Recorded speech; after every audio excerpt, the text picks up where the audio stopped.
Kidnap, ಹಲ್ಲೆ, ಚಿತ್ರಹಿಂಸೆ, ಮತ್ತೊಂದು ಕ್ರೌರ್ಯ ದರ್ಶನ. ಹಳ್ಳ ಹಿಡಿಸಲು ಹೋಗಿ ಲಾಕ್ ಆದ್ರ ಪೊಲೀಸರು. ಇದುವೇ ಚದುರಂಗದ ಎರಡನೇ ಸ್ಟೋರಿ, ಕಣ್ಮುಚ್ಚಿ ಕುಳಿತಿದ್ದ ಖಾಕಿ.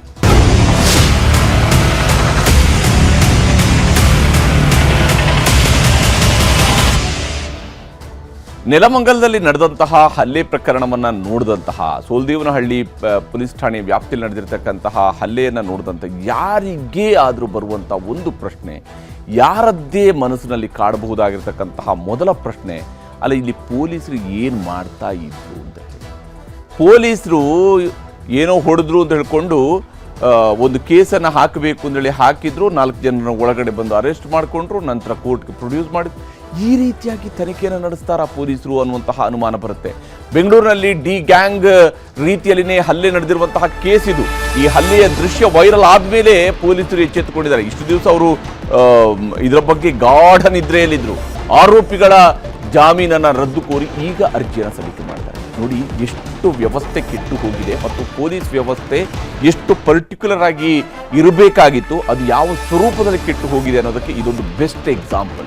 ಈ ಪ್ರಕರಣದಂತಹ ಅತ್ಯುತ್ತಮ ಉದಾಹರಣೆ ಸಿಗೋದಕ್ಕೆ ಸಾಧ್ಯವೇ ಇಲ್ಲ. ಪೊಲೀಸ್ ಇಲಾಖೆ ನಿಜಕ್ಕೂ ಕೂಡ ಅಲರ್ಟ್ ಆಗಿದ್ದಿರ್ತಿದ್ರೆ ಈ ವಿಡಿಯೋ ವೈರಲ್ ಆಗೋದಲ್ಲ, ಇದು ಪೊಲೀಸರ ಕಸ್ಟಡಿಯಲ್ಲಿ ಇರಬೇಕಾಗಿದ್ದಿತ್ತು. ನಿಜಕ್ಕೂ ಇವರು ಪೊಲೀಸರು ತನಿಖೆ ನಡೆಸಿದ್ದಿರ್ತಿದ್ರೆ ಆ ಹುಡುಗರನ್ನ ಕರೆಸಿ ಆತನಿಗೆ ಹಾಗೆಲ್ಲ ಹೊಡೆದಿರುವಂತಹ ವಿಡಿಯೋ ಇದೆಯಲ್ಲ, ಇದು ವೈರಲ್ ಆಗೋದಲ್ಲ, ಅದಕ್ಕಿಂತ ಪೂರ್ವದಲ್ಲೇ ಪೊಲೀಸರ ಕೈಯಲ್ಲಿರಬೇಕಾಗಿತ್ತು. ಇದು ಇವರು ಯಾವುದೋ ಕೇಸು ಅನ್ನುವಂತಹ ರೀತಿಯಲ್ಲಿ ಯಾವನಿಗೋ ಹೊಡೆದಿದ್ದಾರೆ, ಹುಡುಗರು ಸೇರಿದ್ದಾರೆ, ಹೊಡ್ಕೊಂಡಿದ್ದಾರೆ, ಆಯ್ತು ಬಿಡಿ ಅನ್ನುವಂತಹ ರೀತಿಯಲ್ಲಿ ಈ ಕೇಸನ್ನು ಪರಿಗಣಿಸಿದಂಥದ್ದು ಸ್ಪಷ್ಟವಾಗಿ ಗೋಚರಿಸ್ತಾ ಇದೆ. ಯಾಕಂದರೆ ಈ ಪ್ರಕರಣಕ್ಕೆ ಸಂಬಂಧಪಟ್ಟಂತೆ ದಾಖಲಾಗಿರ್ತಕ್ಕಂತಹ FIRನಲ್ಲಿ ಹಾಕಿರ್ತಕ್ಕಂಥ ಅಂಶಗಳು ಹೇಳ್ತಾ ಇದ್ದಾವೆ ಪೊಲೀಸರ ನಿರ್ಲಕ್ಷ್ಯವನ್ನು.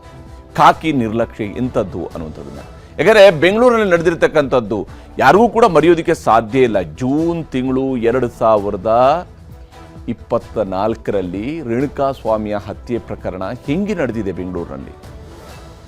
ನಟ ದರ್ಶನ್ ನಡೆಸಿರ್ತಕ್ಕಂಥ ನಟ ದರ್ಶನ್ ಮತ್ತು ಗ್ಯಾಂಗ್ ಯಾವ ರೀತಿಯಲ್ಲಿ ಅವತ್ತು ಹಲ್ಲೆ ಮಾಡಿ ಕೊಂದಿದ್ದಾರೆ ಅನ್ನುವಂಥ ಆರೋಪ ಇದೆಯಲ್ಲ, ಅದೇ ಮಾದರಿಯಲ್ಲಿ ಡಿ ಗ್ಯಾಂಗ್ನ ಮಾದರಿಯಲ್ಲಿನೇ ಈ ಒಂದು ಹಲ್ಲೆ ಪ್ರಕರಣವು ಕೂಡ ನಡೆದಿದೆ. ಅವರೆಲ್ಲರೂ ಸೇರಿ ಒಬ್ಬ ಹುಡುಗನಿಗೆ ಹೊಡೆದಿದ್ದಾರೆ. ನ್ಯೂಸ್ 18 ವರದಿಯ ಬೆನ್ನಲ್ಲೇ ಈಗ ಪೊಲೀಸರು ಕೂಡ ಎಚ್ಚೆತ್ತುಕೊಂಡಿದ್ದಾರೆ. ಈಗ ಅವರು ಕೋರ್ಟ್ ಮೊರೆ ಹೋಗ್ತಾ ಇದ್ದಾರೆ, ಜಾಮೀನು ರದ್ದುಗೊಳಿಸಬೇಕು ಅಂತ ಹೇಳಿ ಆರೋಪಿಗಳ ಜಾಮೀನು ರದ್ದು ಕೋರಿ ಅರ್ಜಿ ಸಲ್ಲಿಕೆ ಮಾಡ್ತಾರೆ. ಪ್ರಕರಣದ ಗೋಲ್ಡನ್ ಆರ್ ಇದೆಯಲ್ಲ, ಅದರ ಬಹಳ ತನಿಖೆ ನಡೆಸಬೇಕಾಗಿದ್ದಂತಹ ಸಂದರ್ಭ ಇತ್ತಲ್ಲ, ಆ ಸಂದರ್ಭದಲ್ಲಿ ಪೊಲೀಸರು ಏನು ಮಾಡ್ತಾ ಇದ್ರು?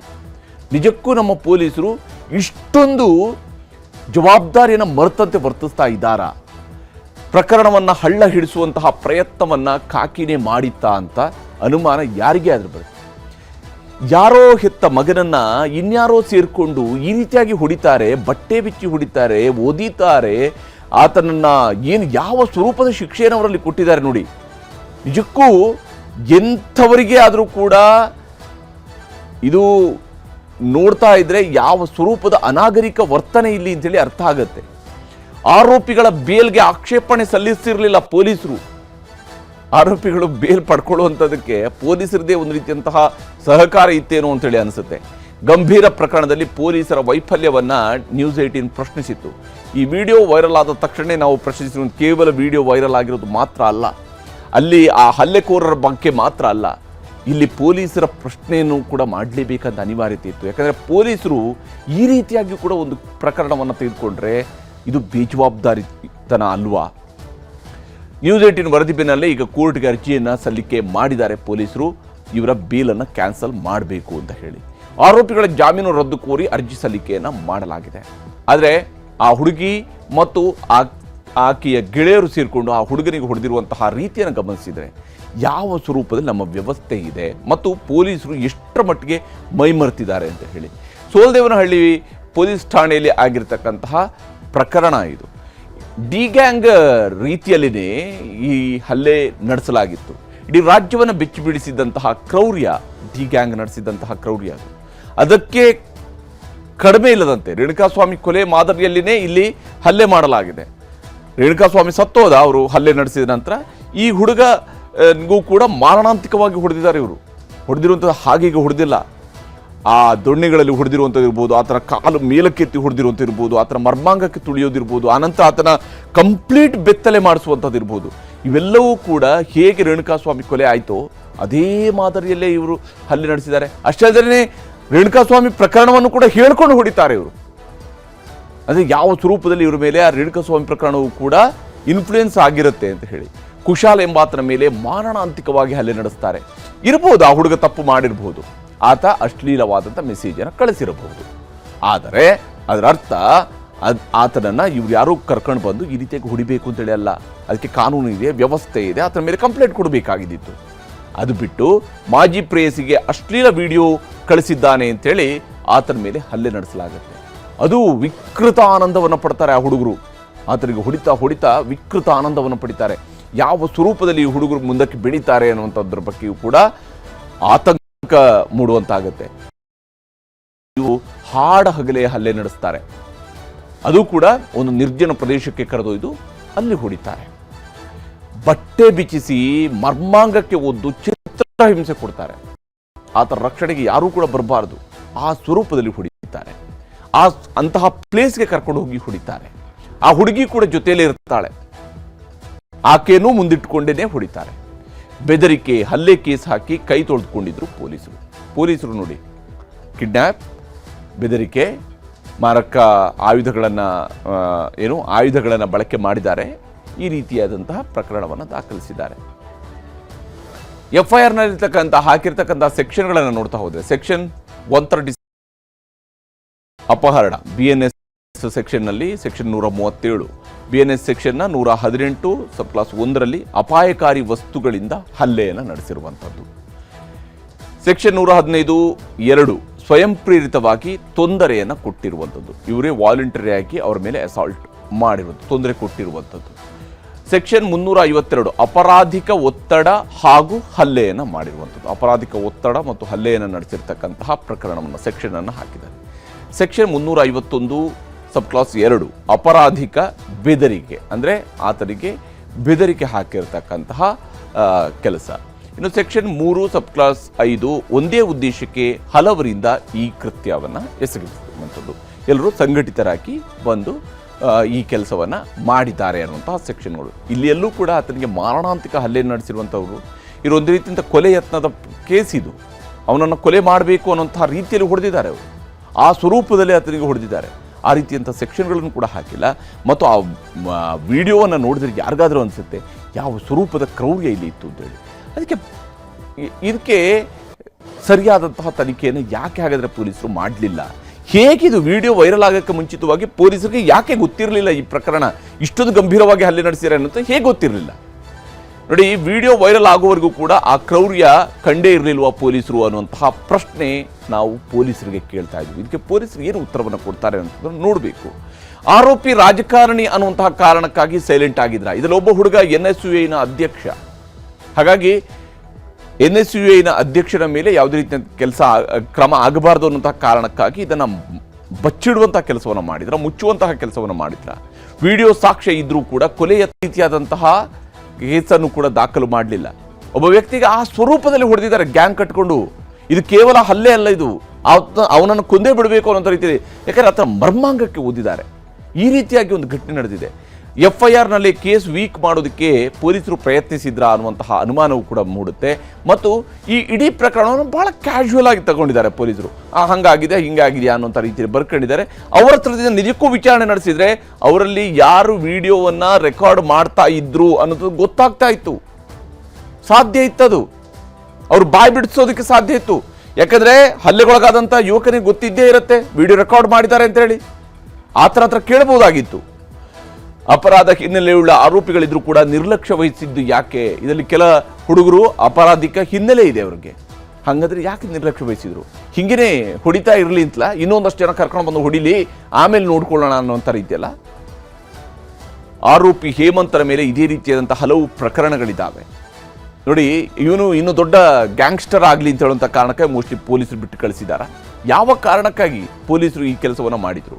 ಕ್ರಿಮಿನಲ್ ಹಿನ್ನೆಲೆ ಇದ್ರೂ ಕೂಡ ಪೊಲೀಸರಿಂದ ನಿರ್ಲಕ್ಷ್ಯ ಯಾಕೆ? ಯಾವ ಉದ್ದೇಶದಿಂದ ನಿರ್ಲಕ್ಷ್ಯವನ್ನು ವಹಿಸಿದ್ದಾರೆ ಪೊಲೀಸರು ಅನ್ನುವಂತಹ ಪ್ರಶ್ನೆಯನ್ನು ನಾವಿಲ್ಲಿ ಕೇಳಲೇಬೇಕಾಗತ್ತೆ. ಇದು ಸಾರ್ವಜನಿಕರಲ್ಲಿರುವ ಸಾಮಾನ್ಯ ಪ್ರಶ್ನೆಗಳಿವು. ಇದರ ಬಗ್ಗೆ ಬೆಂಗಳೂರು ಪೊಲೀಸ್ ಆಯುಕ್ತರು ಮಾತನಾಡಿದ್ದಾರೆ, ತೋರಿಸ್ತೀನಿ. 11 ಜನ ಪೈಕಿ 8 ಜನ ಆ ದಿವಸ ಅರೆಸ್ಟ್ ಆಗಿ ಮತ್ತೆ ನಿನ್ನೆ ಒಬ್ಬ ಅರೆಸ್ಟ್ ಆಗಿದ್ದಾನೆ. ಇನ್ನೂ 2 ಅರೆಸ್ಟ್ ಆಗಬೇಕು. ಹೆಸರು ಗೊತ್ತಾಗಿದೆ ಎಲ್ಲದು. ಆ ದಿವಸ ಅವ್ರದ್ದು ಕೆಲವು ಕಂಡೀಷನ್ಸ್ ಮೇಲೆ ಬೇಲ್ ಅವ್ರಿಗೆ ಸಿಕ್ಕಿತ್ತು. ಆ ಏನು ಕಂಡೀಷನ್ ಇದೆ ಅದರ ಬಗ್ಗೆ ನಾವು ವೆರಿಫೈ ಮಾಡಿದ್ದೀವಿ. ಅದರದ್ದು ಫ್ಯಾಕ್ಚುಯಲ್ ಏನು ಡೀಟೇಲ್ಸ್ ಇದೆ ನಾವು ಕೋರ್ಟ್ಗೆ ನಾವು ಕೋರ್ಟ್ಗೆ ಕೊಡ್ತೀವಿ. ಇಲ್ಲ ಆ ಥರ ಸಾಧ್ಯನೇ ಇಲ್ಲ. ಇದ್ರೆ ಖಂಡಿತ ನಾವು ಆ್ಯಕ್ಷನ್ ತಗೊಳ್ತೀವಿ. ಇದು ಒಂದು ಸೀರಿಯಸ್ ಅಫೆನ್ಸ್ ಇದೆ. ಇದರ ಬಗ್ಗೆ ನಾವು ಯಾರಿಗೆ ಬಿಡ್ಲಿಕ್ಕೆ ಸಾಧ್ಯನೇ ಇಲ್ಲ. ಇಲ್ಲಿ ಈ ವಿಡಿಯೋವನ್ನ ನೋಡಿದ್ರೂ ಕೂಡ, ಇಲ್ಲಿ ಹಲ್ಲೆ ನಡೆಸಿರ್ತಕ್ಕಂತಹ ವಿಡಿಯೋವನ್ನ ನಾವೊಮ್ಮೆ ಗಮನಿಸಿದ್ರು ಕೂಡ ಗೊತ್ತಾಗುವಂಥದ್ದು ಯಾವ ಸ್ವರೂಪದಲ್ಲಿ ಇಲ್ಲಿ ಈ ಹಲ್ಲೆ ನಡೆದಿದೆ ಅಂತ ಹೇಳಿ. ನೋಡಿ, ಬಟ್ಟೆ ಬಿಚ್ಚು ಅಂತ ಹೇಳಿಕೊಂಡು ಆತನ ಇಡೀ ಬಟ್ಟೆನ ಬಿಚ್ಚಿ ಅದಾದ ನಂತರ ಕಂಪ್ಲೀಟ್ ಆತನ ಬೆತ್ತಲೆ ಮಾಡಿ, ಅಷ್ಟಾದರೂ ಕೂಡ ನೋಡಿ ಅವ್ರುಗಳೇ ಹೇಳ್ತಾರೆ A1 ಹೇಮಂತು, A2 ಇವನು, A3 ಇವನು ಅಂತ ಹೇಳ್ಕೊಂಡು ಅವ್ರುಗಳೇ ಹೇಳ್ಕೊಳ್ಳೋದು. ಅವ್ರುಗಳನ್ನು ಹೇಳ್ಕೊಳ್ತಾರೆ. ರೇಣುಕಾ ಸ್ವಾಮಿ ಪ್ರಕರಣದ ಜೊತೆಗೆ ತಮ್ಮನ್ನು ಹೋಲಿಕೆ ಮಾಡ್ಕೊಳ್ತಾರೆ. ಅಂದರೆ ಯಾವ ಸ್ವರೂಪದ ವಿಕೃತಿ ಇದು ಈ ಹುಡುಗರದು. ಇಲ್ಲಿ ಒಬ್ಬರಾದ ಮೇಲೆ ಒಬ್ಬರು ಹಲ್ಲೆಯನ್ನು ನಡೆಸ್ತಾ ಹೋಗ್ತಾರೆ ಮತ್ತು ಅವರವರನ್ನೇ ಹೆಸರಿಸ್ಕೊಳ್ತಾರೆ. A1, A2, A3 ಅಂತ ಹೇಳ್ಕೊಂಡು ಹೆಸರಿಸ್ಕೊಳ್ತಾರೆ. ಕಾರ್ನಲ್ಲಿ ಹಾಡು ಹೇಳು ಅಂತ ಹೇಳ್ಕೊಂಡು ಹೊಡಿತಾರೆ ಆತನಿಗೆ, ಆ ಹುಡುಗನಿಗೆ. ಕಾರಲ್ಲಿ ಕರ್ಕೊಂಡು ಹೋಗ್ತಾರೆ, ಹಾಡು ಹೇಳು ಅಂತ ಹೇಳ್ಕೊಂಡು ಹೊಡಿತಾರೆ. ಇವೆಲ್ಲವನ್ನು ಕೂಡ ವಿಡಿಯೋ ರೆಕಾರ್ಡ್ ಮಾಡ್ಕೊಳ್ತಾರೆ. ಅಂದರೆ ತಮ್ಮ ಸಾಧನೆಯನ್ನು ಬೇರೆಯವ್ರಿಗೆ ಹೇಳ್ಕೊಳ್ಳೋದಕ್ಕೆ, ಬೇರೆಯವ್ರನ್ನ ಬೆದರಿಸೋದಕ್ಕೆ ಇದು ಇವರಿಗೆ ಮೆಡಲ್ ರೀತಿಯಲ್ಲಿ ಈ ರೀತಿಯಾದಂತಹ ವಿಡಿಯೋವನ್ನು ಮಾಡ್ಕೊಂಡಿರುವಂಥದ್ದು. ಆ ಹುಡುಗಿನ ಕರೆಸ್ಕೊಂಡು ಆ ಹುಡುಗಿ ಹತ್ರನೂ ಕೂಡ ನಿಲ್ಲಿಸಿ, ಆ ಹುಡುಗಿ ಎದುರುಗಡೆ ನಿಲ್ಲಿಸ್ಕೊಂಡು ಕೂಡ ವಿಚಾರಣೆ ನಡೆಸ್ತಾರೆ. ಒಂದು ನಿರ್ಜನ ಪ್ರದೇಶದಲ್ಲಿ ಈ ರೀತಿಯಂಥ ಎಲ್ಲ ಕೆಲಸವನ್ನು ಕೂಡ ಈ ಹುಡುಗರು ಸೇರಿ ಮಾಡ್ತಾರೆ. ಹಾಗಾದರೆ ಯಾವ ಮಟ್ಟಿಗೆ ಇವರು ಇಳಿದಿದ್ದಾರೆ ಅಂತ ಹೇಳಿ, ಯಾವ ಸ್ವರೂಪದಲ್ಲಿ ಇವರು ಹೊಡೆದಿದ್ದಾರೆ. ಆ ಹುಡುಗಿ ಅಲ್ಲೇ ಇಲ್ಲೋ ಗೊತ್ತಿಲ್ಲ, ಆದರೆ ಆತನ ಸಂಪೂರ್ಣ ಬಟ್ಟೆ ಬಿಚ್ಚಿಸಿ ಆತನ ಮೇಲೆ ಹಲ್ಲೆ ಮಾಡ್ತಾರೆ. ನಂತರ ಕೆಳಗಡೆ ಬೀಳಿಸಿ ಹೊಡಿತಾರೆ. ಆತನ ಕಾಲುಗಳನ್ನು ಮೇಲಕ್ಕೆತ್ತಿ ನಂತರ ಒದಿತಾರೆ, ಹಿಂಬದಿಯಿಂದ ಹೊಡಿತಾರೆ. ಬಹುಶಃ ಯಾವ ಸಿನಿಮಾಗಳಲ್ಲಿ ನೋಡಿದ್ರೋ ಏನು ಕಥೆನೋ ಗೊತ್ತಿಲ್ಲ.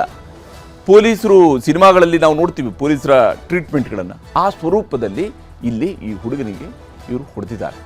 ಇಷ್ಟೆಲ್ಲ ಆದ ನಂತರ ಪೊಲೀಸರು ಆ ಪ್ರಕರಣದಲ್ಲಿ ಬಹಳ ಈಸಿಯಾಗಿ ಆರೋಪಿಗಳಿಗೆ ಬೇಲ್ ಸಿಗುವಂತೆ ಕೂಡ ಮಾಡಿಬಿಡ್ತಾರೆ ಅಂತ ಹೇಳಿದ್ರೆ ಏನು ಪ್ರಕರಣ ಇದು? ಈಗ ಕಮಿಷನರ್ ಅವರು ಹೇಳ್ತಾರೆ ಇದನ್ನು ಗಂಭೀರವಾಗಿ ಇರುವಂತಹ ಪ್ರಕರಣ, ಬಹಳ ಸೀರಿಯಸ್ ಅಫೆನ್ಸ್ ಇದು ಅಂತ ಹೇಳಿ. ಹಾಗಾದರೆ ನಿಮ್ಗೆ ಮುಂಚೆ ಗೊತ್ತಿರಲಿಲ್ವ ಇದು ಸೀರಿಯಸ್ ಅಫೆನ್ಸ್ ಅನ್ನುವಂಥದ್ದು? ಯಾಕೆ ರಿಪೋರ್ಟ್ ಆಗಲಿಲ್ಲ ಇದು ಹಿರಿಯ ಅಧಿಕಾರಿಗಳ ಮಟ್ಟದವರೆಗೂ ಕೂಡ? ಇದು ಅತ್ಯಂತ ಗಂಭೀರವಾಗಿರ್ತಕ್ಕಂಥ ವಿಚಾರ.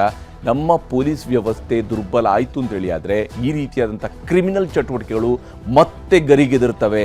ಅದನ್ನು ಮಟ್ಟ ಹಾಕುವಂತಹ ಜವಾಬ್ದಾರಿ ಪೊಲೀಸರಿಗಿರಬೇಕಾಗಿರ್ತದೆ. ಹೀಗೆ ಟಿ ಗ್ಯಾಂಗ್ನ ಸಂದರ್ಭದಲ್ಲಿ ಯಾವ ಸ್ವರೂಪದಲ್ಲಿ ಅವತ್ತು ಪೊಲೀಸ್ ಕಮಿಷನರು ಮುಂದಾಳತ್ವವನ್ನು ವಹಿಸಿ ಯಾವ ರೀತಿಯಲ್ಲಿ ಅಷ್ಟು ದೊಡ್ಡ ಪವರ್ಫುಲ್ ವ್ಯಕ್ತಿಗಳಿದ್ರೂ ಕೂಡ ಆ ಇಡೀ ಪ್ರಕರಣದಲ್ಲಿ ಎಲ್ಲರನ್ನೂ ಕೂಡ ಜೈಲಿಗೆ ಕಳಿಸುವಂಥ ಕೆಲಸ ಆಗುತ್ತೆ. ಆದರೆ ಇಲ್ಲಿ ಹಲ್ಲೆ ನಡೆಸ್ತಾರೆ. ಯಾರೋ ಒಂದಷ್ಟು ಜನ ಹುಡುಗರು ಸೇರಿಕೊಂಡು, ಅದರೊಬ್ಬ NSUನ ಅಧ್ಯಕ್ಷ, ಇವೆಲ್ಲ ಕೂಡ ಲೋಕಲ್ಲಿ ಇರುವಂಥವ್ರು. ಅಂಥವ್ರುಗಳು ನಡೆಸಿರುವಂತಹ ಹಲ್ಲೆಯಲ್ಲಿ ಪೊಲೀಸರಿಗೆ ಏನೂ ಅನಿಸದ ರೀತಿಯಲ್ಲಿ ಅವ್ರನ್ನ ಬಿಟ್ಟು ಕಳಿಸ್ತಾರೆ ಅಥವಾ ಅವರಿಗೆ ಬೇಲ್ ಸಿಗುವಂಗೆ ಭಾಳ ಈಸಿಯಾಗಿ ಈ ಪ್ರಕರಣವನ್ನು ತೆಗೆದುಕೊಳ್ತಾರೆ ಅಂತ ಹೇಳಿದರೆ ನಿಜಕ್ಕೂ ನಮ್ಮ ವ್ಯವಸ್ಥೆ ಎಚ್ಚೆತ್ತುಕೊಳ್ಬೇಕಾಗಿತ್ತು. ಗೃಹ ಸಚಿವರು ಕೂಡ ಗಂಭೀರವಾಗಿ ಈ ಪ್ರಕರಣವನ್ನು ಪರಿಗಣಿಸಬೇಕಾಗಿರುವುದು ಈಗಿನ ಜರೂರತ್ತು.